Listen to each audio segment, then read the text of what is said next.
जय श्री माता जी। आज हमनी के सहयोग के बारे में जाने खातिर यहाँ आयल बानी जान। सारा भाई बहन लोग के बहुत बहुत स्वागत बा कि रउरा सबने आज सहयोग के बारे में जाने। ये बहुत बड़ा योग बा जो अभी हमने खातिर थोड़ा नया बा। जैसे ये योग के द्वारा हमने के अपने के जानल जाई कि हमने के अंदर में खुद परमात्मा के वास बा। ये सब चीज़ के जाने खातिर आज ये के शुरुआत कैले बा।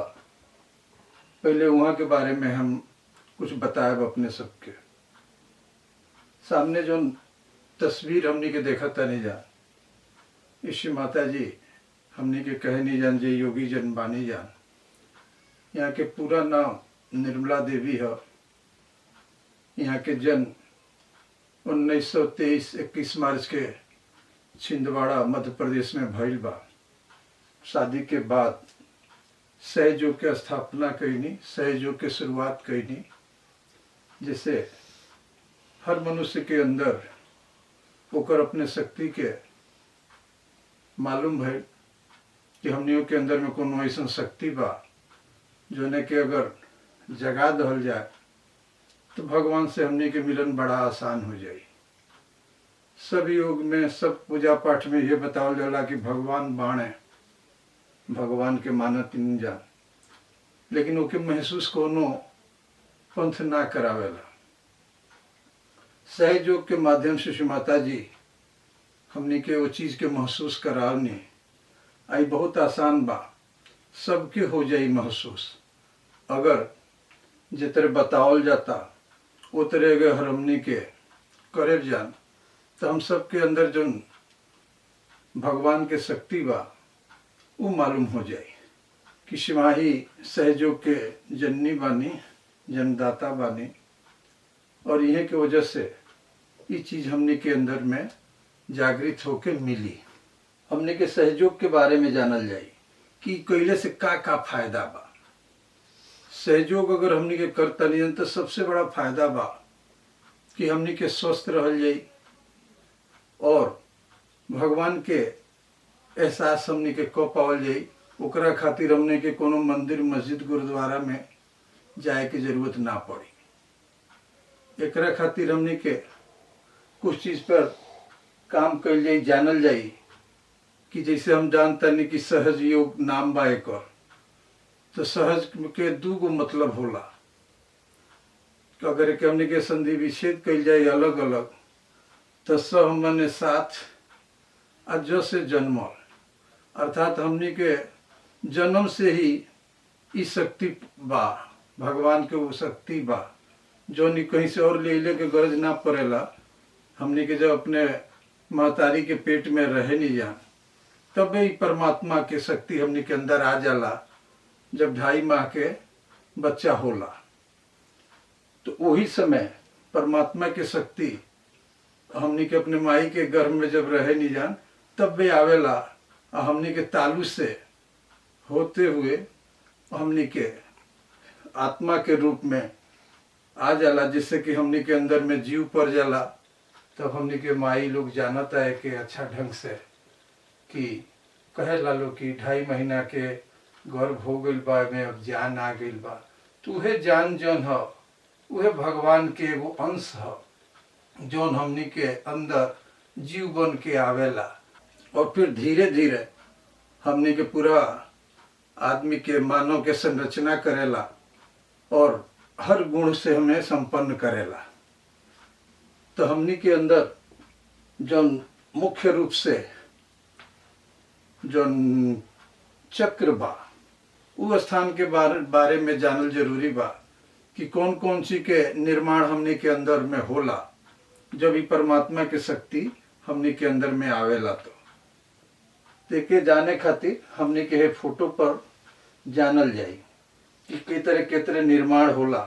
अगर हमार शक्ति जागृत हो जाई तो तुरंत होके हमने के सबूत मिल जाई। तो ऐसे बड़का सबूत कुछ नहीं है। तो ये बहुत ही आसान बा। एकरे करे खातिर कहीं हमने के ना वन में जाए के बा, ना कहीं दूसरे जगह भटके के बा। ये हमने के रोजमर्रा के अपन जिंदगी जियते हुए अपने जीवन के सब काम हमने के करते हुए जे जोन काम करता, केहू खेती करता, केहू बारी करता, केहू नौकरी करता, जो ही कौन करता, कुछ नहीं के करे के, हमनी के ध्यान करे के बा। आ ध्यान के माध्यम से पहले दिने हमनी के आत्म साक्षात्कार लहल जाई। आज आत्म साक्षात्कार कौन चीज कि हमनी के श्री माता जी के आशीर्वाद लहल जाई। श्री माता जी के आशीर्वाद से ये चीज हमनी के पावल जाई। तो सबसे पहले जब हमनी के अंदर कौन कौन यंत्र बा, ई हमनी के जाने के बा। ऊपर से जो शक्ति आवेला, ये सब चीज के संरचना करते हुए जो शक्ति बैठ जाला है, तिकोनिया जो जैसन हड्डी बा, हमनी के हर आदमी के देह में त्रिकोणाकार टाइप के हड्डी बा। यही के हमनी के पवित्र अस्थि कहल जाला।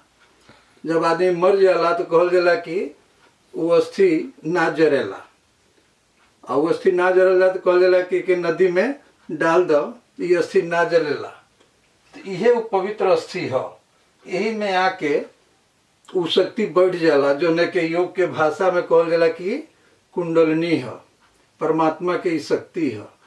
ये शक्ति हर आदमी के अंदर में बा, हमरो में बा, तोहरो में बा, सबके में बा। ये तब तक रही जब तक कि केहू सिद्ध पुरुष ना आई, केहू एक जगावे वाला ना आई। आई आवेला, फिर आदमी जन्म लेला मरेला, जन्म लेला मरेला।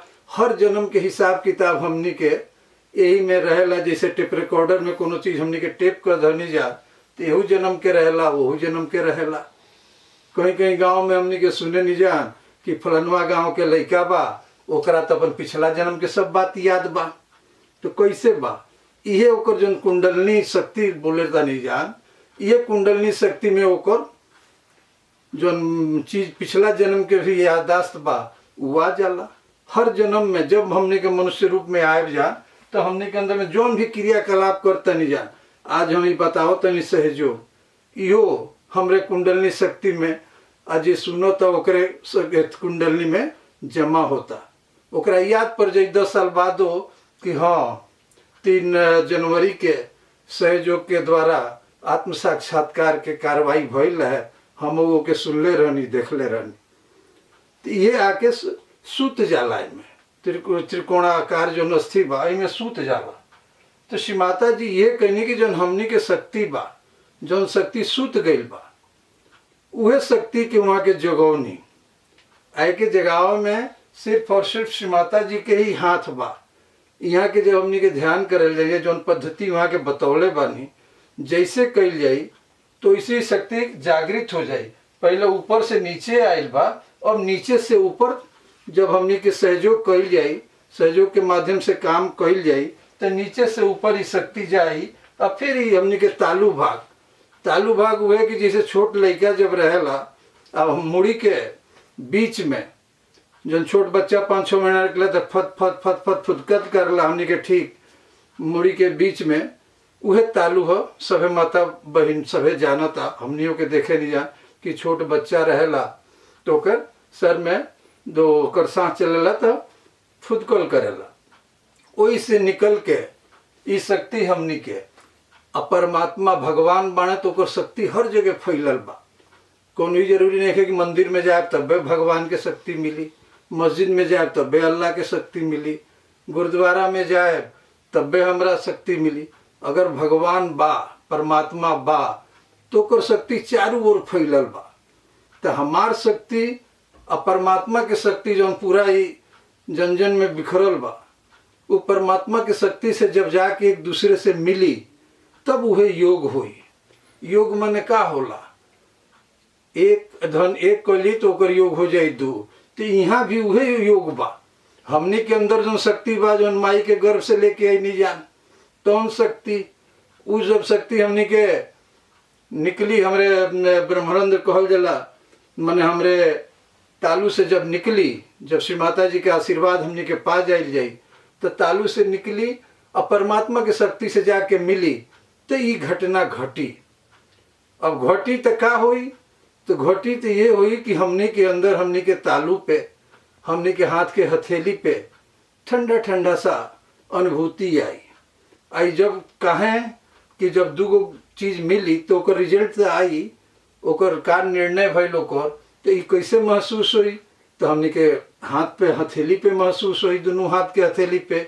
आ हमनी के तालू पर महसूस हुई। ई और कहीं ना हुई सिवाय सहयोग में, एकर अनुभूति कहीं ना मिली। सभे ये कहेला कि जाओ मंदिर में तो हई हो जाई, जाओ मस्जिद में तो हई हो जाई, लेकिन सहयोग में तो जब हम करे हमार जागृति हुई तो तुरंत के तुरंत वही बेरा हमने के हाथ में ठंडा ठंडा जैसन, हमने के तालू पे ठंडा ठंडा जैसन महसूस हो जाई। ती कोनो कहे सुने के बात ना रह जाई, हमने के खुद अनुभव के बात हो जाई, जो हमारा पे और लोगों पे जो महसूस हो। ओकरा खातिर कोनो सबूत देवे के बा, ओकरा खातिर कोनो सबूत नहीं खे।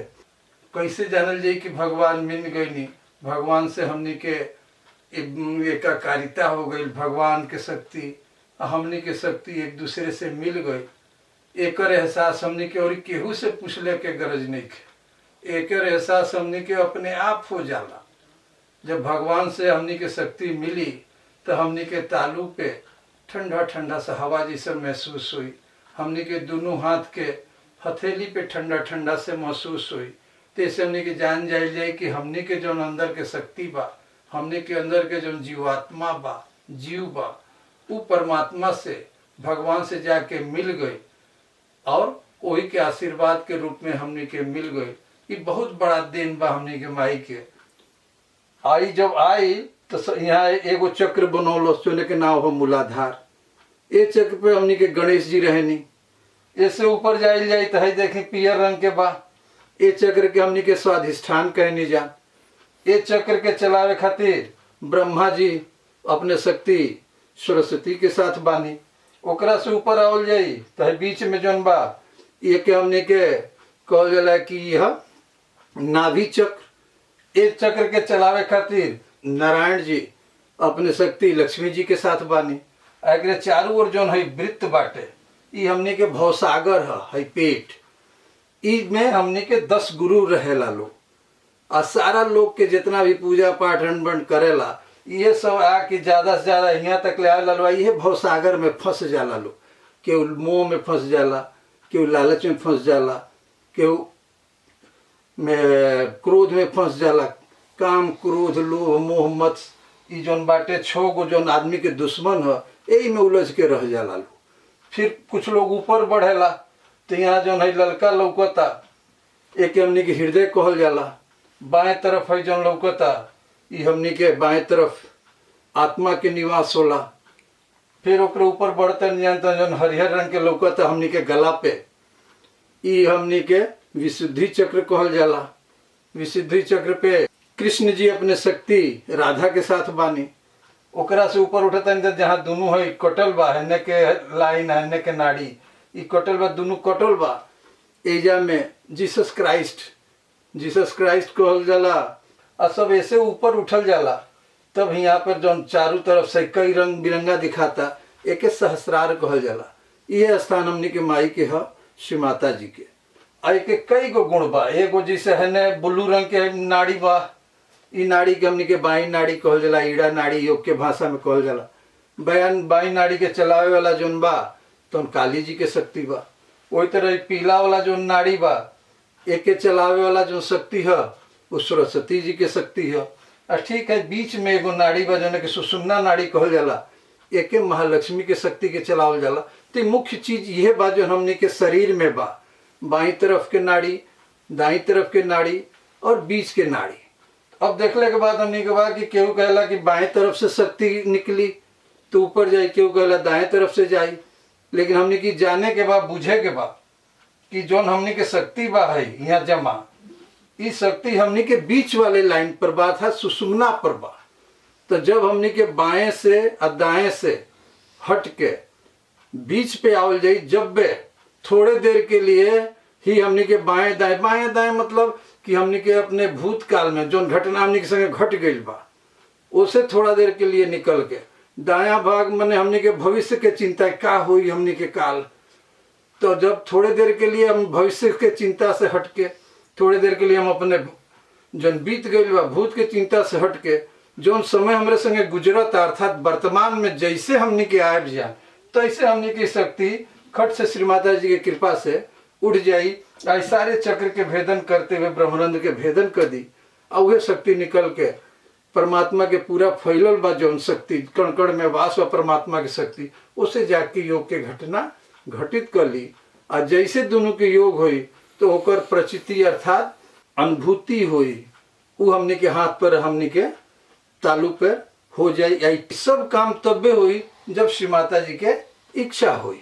तो श्री माता जी की इच्छा का हुई कि श्री माता जी के ध्यान, जैसे श्री माता जी के फोटो के सामने बैठ के आइए चक्र पे, जैसे अगर केहू भी भाई बहन एक अगर रियलाइजेशन करावता तो रियलाइजेशन मतलब अनकर अनुभूति करावे के पद्धति बता देता कि का कैले से हमने के मिली, तो तुरंत मिल जाई, तत्क्षण मिल जाई।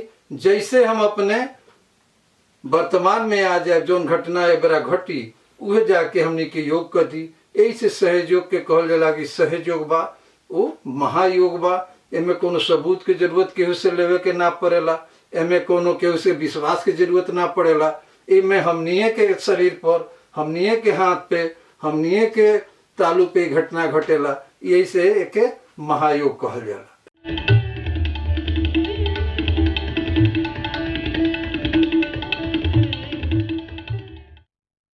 हमें प्रसन्न चित्त रहना चाहिए। प्रसन्न चित्त रहने का मतलब यह है कि परमात्मा ने जो कुछ हमें दिया है आज तक, उसके लिए हम उनका उपकार मानते हैं, अनुग्रहित है और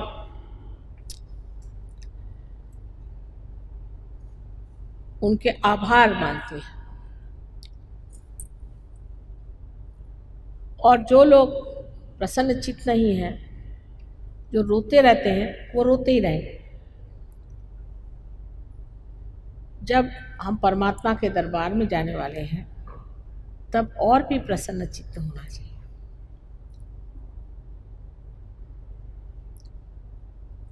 मैंने देखा कि पंडाल में जब यहाँ लोग आते हैं तो सब लोग नए कपड़े पहन के, स्त्रियाँ अपने आभूषणें पहन करके, पुरुष बहुत प्रसन्न चित्त अपनी सारी फैमिलीज को लेकर के देवी के दर्शन के लिए आते हैं।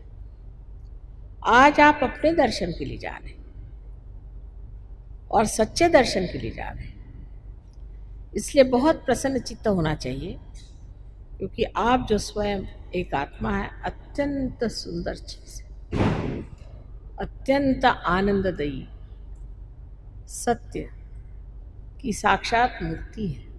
इसलिए प्रसन्न चित्त होकर के ये कार्य करना चाहिए। आज बिल्कुल ही सादगी से हम लोग कोशिश करेंगे कि कुंडलिनी का जागरण हो जाए। पहले हम अगर सिर्फ संतुलन पे ही आ जाए, जैसे मैंने आपसे कहा था कि संतुलन के लिए पहले लेफ्ट हैंड मेरी ओर, आंख न बंद करें, लेफ्ट हैंड मेरी ओर देखें विचार न करते हुए, लेफ्ट हैंड मेरी ओर करें और राइट हैंड जमीन पर, जमीन की ओर। जूते उतार लें, अर्थात जूते उतार लें। मेरी ओर नजर रखें, लेफ्ट हैंड मेरी ओर और राइट हैंड जमीन की ओर। विचार न करें, मेरी ओर देखते हुए विचार न करें, निर्विचार है, आप रह सकते हैं।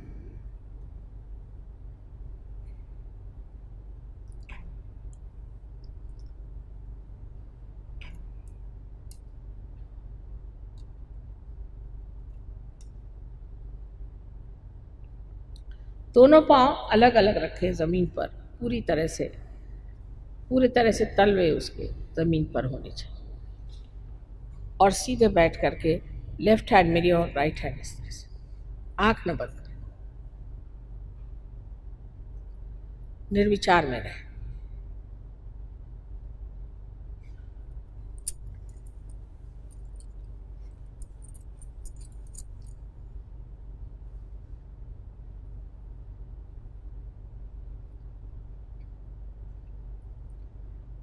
अब राइट हैंड मेरे ओर करें और लेफ्ट हैंड आकाश की ओर।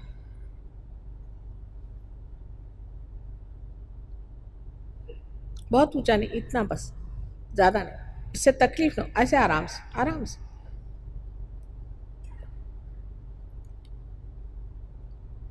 मेरी ओर निर्विचार होकर देखें, आकाश की ओर।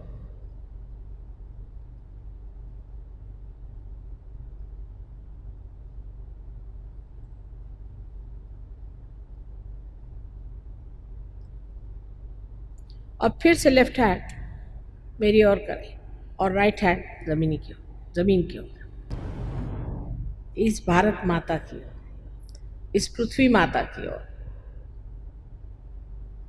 और निर्विचार है।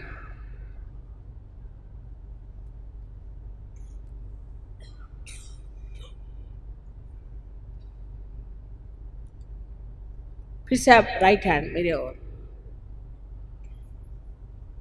और लेफ्ट हैंड ऊपर।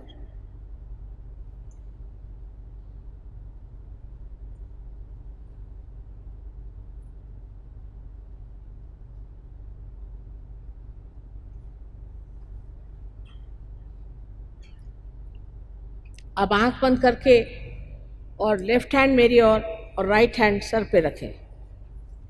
आंख बंद कर लें, सर थोड़ा झुका लें। आंख बंद कर लें निर्विचार में। सर के ऊपर में देखें कि ठंडी हवा आ रही क्या। लेफ्ट हैंड मेरी ओर, जरा सर झुका कर।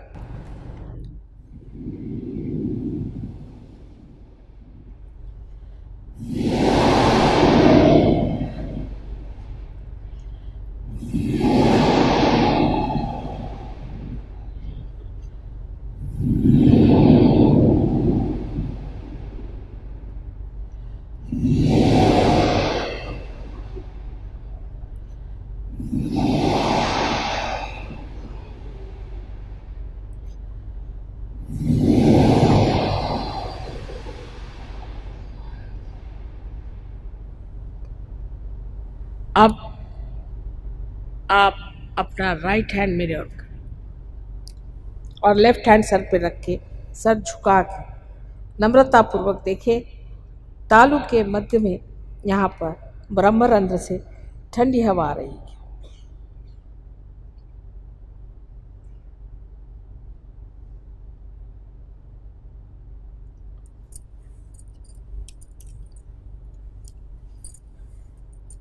अब दोनों हाथ आकाश की ओर उठा दें और प्रश्न पूछें 3 बार, माँ क्या यह परमात्मा की प्रेम शक्ति है?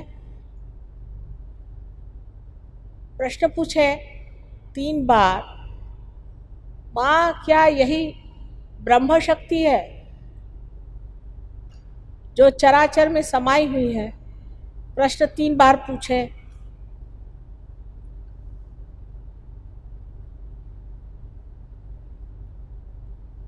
अब हाथ नीचे कर लीजिए। आज आत्मा पे बात करते ही मैंने जाना कि आप सबकी ही कुंडलिनी जग गई है। जिन जिन लोगों के हाथों में या सर से ठंडक आई, वो सब लोग कृपया दोनों हाथ ऊपर करें।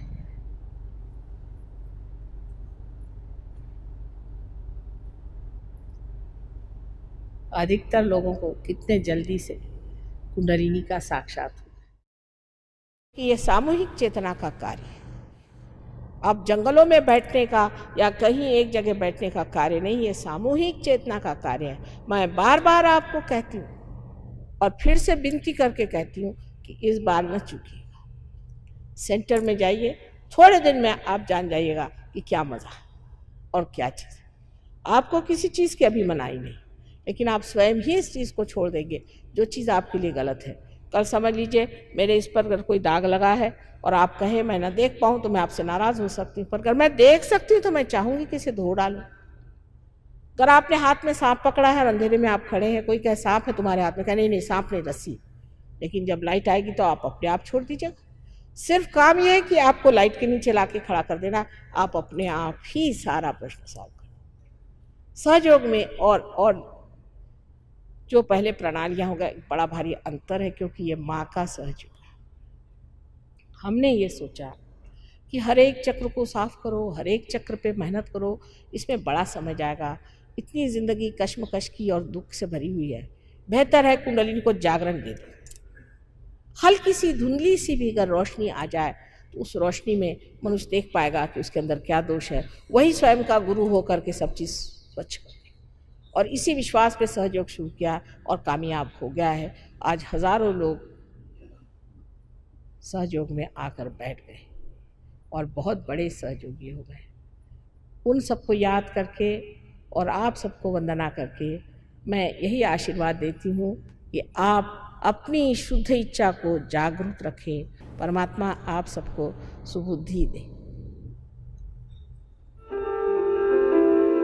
जौन क्रिया हमने के माई करौनी है, जौन हमने के कर अनुभूति भइल है, ये ऐसा नहीं के कि परमानेंट रह जाए। एक हमने के थोड़ा सा अपने जीवन में प्रैक्टिस में ले आवल जाए, तब एक लाभ जो हम शुरू में बतौले रहनी है कि हमने के अंदर बीमारी भाग जाई, हमने के अंदर से गरीबी भाग जाई, हमार दुख दर्द सब खत्म हो जाई। हमने के जितना इस चक्र के हम बात बतौनी है ओकर हमने के गुण हमने के अंदर जागृत हो जाई, जाग जाई हमने के अंदर। तो एकरा खातिर हमने के एक करे के पड़ी। आज तो मिल गई हम सबके, हमने के अनुभूति हो गई कि हमने के भगवान से जुड़ाव हो गई, भगवान के शक्ति या हमने के शक्ति जुड़ गई, ओकर हमने के एहसास हो गई। लेकिन एक फेन करे खातिर हमने के दोबारा कल जाई 8 तारीख के बाद से जगह जगह पूरा बिहार में कई गो सेंटर बा हमने के, जहाँ पे ये कार्यक्रम हमने के चलेला।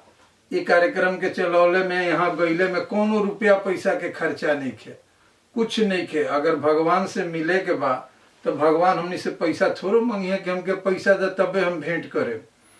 ए लिए कोनो जितना हमने के सेंटर कहे नहीं जान, जहाँ हमने के बैठ के सप्ताह में एक दिन ध्यान कइल जाला, सब भाई बहन लोग वहाँ आवेला।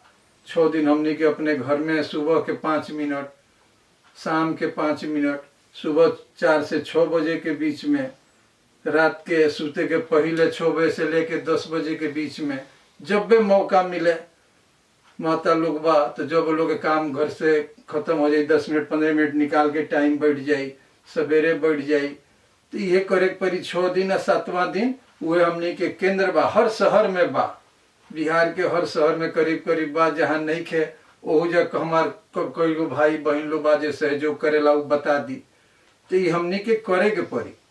एक फिर 8 तारीख से हुई बिहार भर में कई जगह सेंटर बा, ओके हम नंबरों बता दे कि वो भाई बहन चाहे बिहार में, पूर्वी उत्तर प्रदेश में, जहाँ जहाँ हमने के भोजपुरी समाज बा वहाँ लोग आराम से जाई, अपन बात करी, जोन भी ओकरे अंदर दिक्कत हुई समझ में आई ती हमने के कैले से हुई। आ तबे जितना गुण आज बतावल गई है उ सब हमने के तबे प्राप्त हुई जब हमने के कैल जाई। वो नंबर 7935911033। एगो नंबर 9415314298। एगो और नंबर बा 977-166-2916। ये सब नंबर पर सबने बेहिचक फोन करी। कोनो भी तरह के दिक्कत जानकारी एकरे बारे में चाही तो मिली। कोनो एकरा खातिर शर्मैले के गरज नहीं खे, लजैले के गरज नहीं खे कि ओकर बाद से धीरे धीरे जब रौरे में जान जाए तो रौरा दूसरे के बताए। तो इहे बा एक करे के पड़ी। 8 तारीख से एक फिर से एक बार दोहरावल जाई, ओके टाइम हमने के बता दहल जाई। आई नंबर पे अगर फोन करतानी तो बिहार के अगर रौरा रहतानी, दिल्ली में रहतानी, बम्बई में रहतानी, जहाँ भी भोजपुरी के हमारे भाई बहन लोग बा, इ नंबरन पे फोन करके पूछ सकेला, जान सकेला। सब में कोनो खर्चा नहीं के। कहीं दिल्ली, बम्बई, पटना कहीं भी जाए, कोनो भी सेंटर पे जाए तो वहाँ एको पैसा रुगरा सके, न देवे के बाद न लेवे के बाद, ध्यान करे के बाद श्री माता जी के आशीर्वाद पावे के बाद। जय श्री माता।